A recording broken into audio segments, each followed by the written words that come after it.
ठाकुर जी के हाथ से छुआ के आरती करी और सबसे पहले ठाकुर जी को ही विराजमान किया और गाड़ी पर नाम लग दिया गिरधर रथ। ठाकुर जी का रथ है। अब इससे देखो दो फायदे। पहली बात, कृष्णार्पण मस्तु हो गई वस्तु, अब वो प्रसाद हो गई है, तुम्हारा जीवन भर कल्याण करेगी, उससे कोई अकल्याण नहीं हो सकता। क्यों? ठाकुर जी की प्रसाद हो गई। और दूसरी बात, अब वो गाड़ी तुम्हारी नहीं है, तुम्हारी हो तो कहीं गिरे कहीं ठुके तुमको चिंता, लेकिन अब वो हो गई है ठाकुर जी की, उसमें एक स्क्रैच भी आएगा तो ठाकुर जी की चिंता का विषय है। जैसे हमारी गाड़ी कहीं लग जाए तो हमको चिंता होती है, अरे लग गई यार अभी ठीक करवानी पड़ेगी, ऐसे ठाकुर जी के ऊपर छोड़ दोगे, ठाकुर जी उसको लगने ही नहीं देंगे। मेरी गाड़ी है भाई, कहीं ठुकनी नहीं चाहिए। हर वस्तु कृष्णार्पण मस्तु करते हुए चलो, यही पाद सेवन है। स्वयं को भी चरण में लगाओ, अपनी प्रिय वस्तुओं को भी चरण में लगाओ। मैं तो यहां तक कह देता हूं भाई कि युवा भाई लोग बहन लोग, जो लोग आजकल थोड़े वैष्णव हो गए हैं, विवाह भी करो ना तो अपने पति को या अपनी पत्नी को भी पहले कृष्णार्पण मस्तु करना। ठाकुर जी की चरण भक्ति यदि वो करना जाने तो ही उससे विवाह करना। उसके बाद कुछ मत देखना, धन कितना है, वैभव कितना है, संपत्ति कितनी, इन सबको एक किनारे रख देना। ठाकुर जी का अनन्य प्रेमी है कि नहीं है, बस इस भाव को रखना। बाबा हमारी माता जी, हमारे नाना जी को बहुत प्रेम हो पूज्य मामा जी से।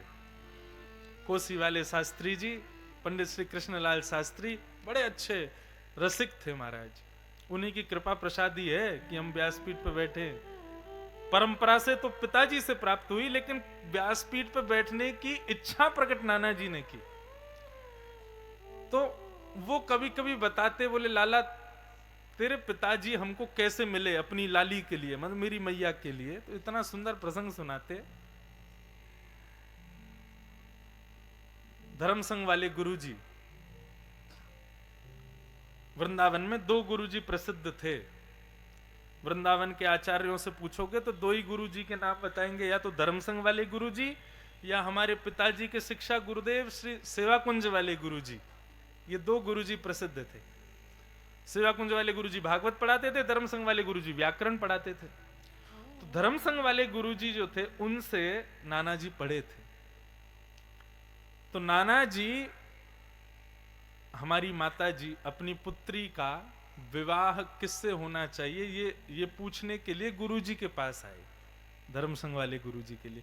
बोले हमारी लाली है, हमारी 8 मौसियां हैं। हमारे नाना जी कहते किशोरी जी की अष्ट सखी हैं और 2 मामा जी हैं। बोले ये कृष्ण बलराम है। तो नाना जी हमारे उसमें भी भाव ढूंढते थे कि ये 8 तो ठाकुर जी की सखी हैं और ये 2 जो हैं कृष्ण बलराम हैं। तो हमारी माता जी दूसरे नंबर की। अब यहां मामा जी बैठे हैं, सब संतजन बैठे हैं, इसलिए बता रहा हूं, एक गोपनीय भाव है। तो हमारे नाना जी गए और गुरुजी से बोले गुरुजी बिटिया के लिए, दूसरी बिटिया के लिए सुयोग वर बताओ। तो पिताजी महाराज अपने मित्रों से मिलने के लिए धर्म संघ विद्यालय आए थे और नाना जी ने जब ये प्रश्न किया तब हमारे पिताजी विद्यार्थी थे, 16 वर्ष की 17 वर्ष की आयु थी, कोई जानता नहीं था। ठाकुर जी नाम से प्रसिद्ध थे क्योंकि रासलीला में ठाकुर जी का स्वरूप बनते थे। उस समय रासलीला इतनी प्रसिद्ध होती थी कि महाराज, जब पिताजी महाराज रासलीला के बाद जाते थे, कहीं दुकान में दिख जाए तो लोग बाग ये कहते हैं तो ठाकुर जी घूम रहे हैं।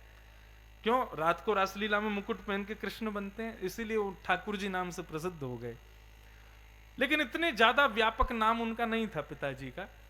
तो नाना जी ने पूछा बेटी के लिए सुयोग वर बताओ। इतने में ही पिताजी सामने से कहीं जा रहे थे तो गुरुजी की दृष्टि पड़ी, बोले ये लड़का।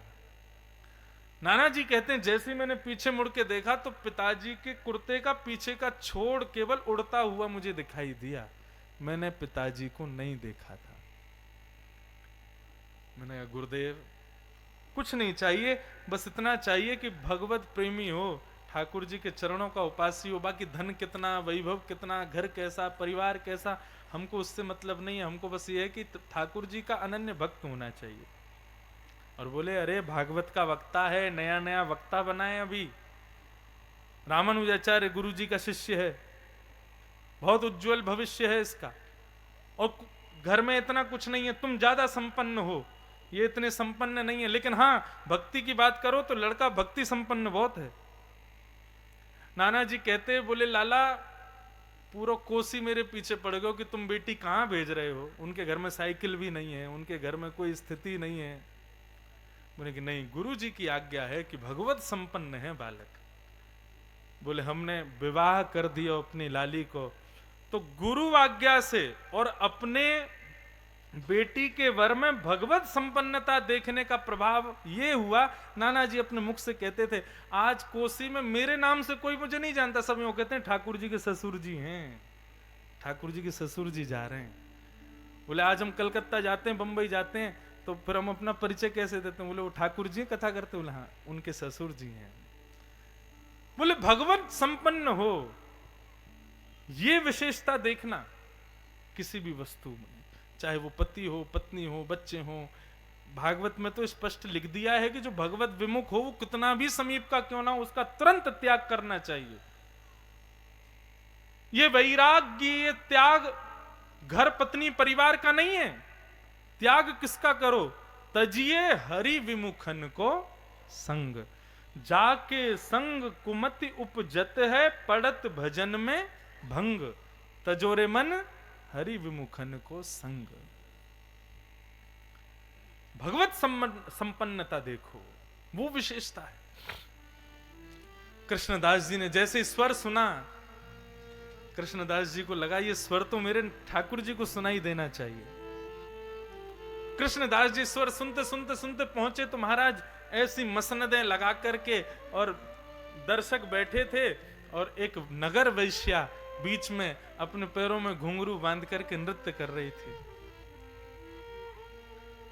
कृष्णदास जी ने जब उसके स्वरूप को देखा, क्या लावण्य है, कितने सुंदर नेत्र हैं, कितनी सुंदर नासिका है, कितना सुंदर गा रही है, कितना सुंदर नृत्य कर रही है, कितने सुंदर भावों से इन सांसारिक लोगों को प्रसन्न करने की प्रयास कर रही है। यदि अपने सौंदर्य से, अपने स्वर से, अपने इस नृत्य से हमारे ठाकुर जी को प्रसन्न करने का प्रयास करे तो कितनी जल्दी प्राप्त हो जाए। बंधुओं में स्पष्ट कह दूं, अन्यथा मत लीजिएगा मेरी बात को, अत्यंत नाम जप, अत्यंत ध्यान, अत्यंत तीर्थ यात्रा, अत्यंत आदि आदि भगवत प्राप्ति के कार्यों से भगवान ना जाने कितने समय में मिलेंगे। लेकिन यदि आप गायन अच्छा करते हैं, नृत्य अच्छा करते हैं, पाक सेवा बहुत अच्छी करते हैं, मतलब सांसारिक जो भी आपके पास में गुण हैं, यदि इनसे आप ठाकुर जी को रिझाने का प्रयास करोगे, भजन के मार्ग से, ध्यान के मार्ग से, अन्य अन्य मार्गों से जितना समय ठाकुर जी लगाएंगे, उससे आधे समय में ठाकुर जी गायन से, नृत्य से, या सांसारिक गुण जो आपके भीतर हैं उनसे ठाकुर जी प्रसन्न हो जाएंगे। अपने गुण को ठाकुर जी के सन्मुख रखो। मुझे सुंदर गाना आता है तो इस गायन से मैं संसार को ना रिझाऊं। पहले मेरी इच्छा यही थी कि मैं एक गायक बनूं, तब नाना जी ने मुझसे कही, बोले लाला गायक बन के संसार के लोगन को रिझावेगो, लेकिन यदि कथा को गायक बन गए हो ना तो संसार को बनावे वारे को रिझावेगो। दोनों में अंतर है। संसार रीझेगो आज, कल रीझेगो या की कोई गारंटी ना है, लेकिन वो तो सदा सिहावे। तुम जब गाओगे, तुम जैसो गाओगे वो आपको प्रिय लगे, ऐसे को सिहाओ ना, ऐसे को रिझाओ ना जो कभी तुम वो तुमसे कभी बोर ना हो। संसार के लोग तो सांसारिक है ना, कल तुम तो बढ़िया कोई गावे वाला आ गया तो बाकी पीछे चले जाएंगे। बस यही बात थी जिसने व्यासपीठ पर बैठा दिया नाना जी की, कि गाना है, कहना है, संसार को रिझाने के लिए क्यों, ठाकुर जी को रिझाओ। यही पाद सेवन है, यही सेवा का स्वभाव है। अपने किसी गुण से भी नाथ को रिझाओ।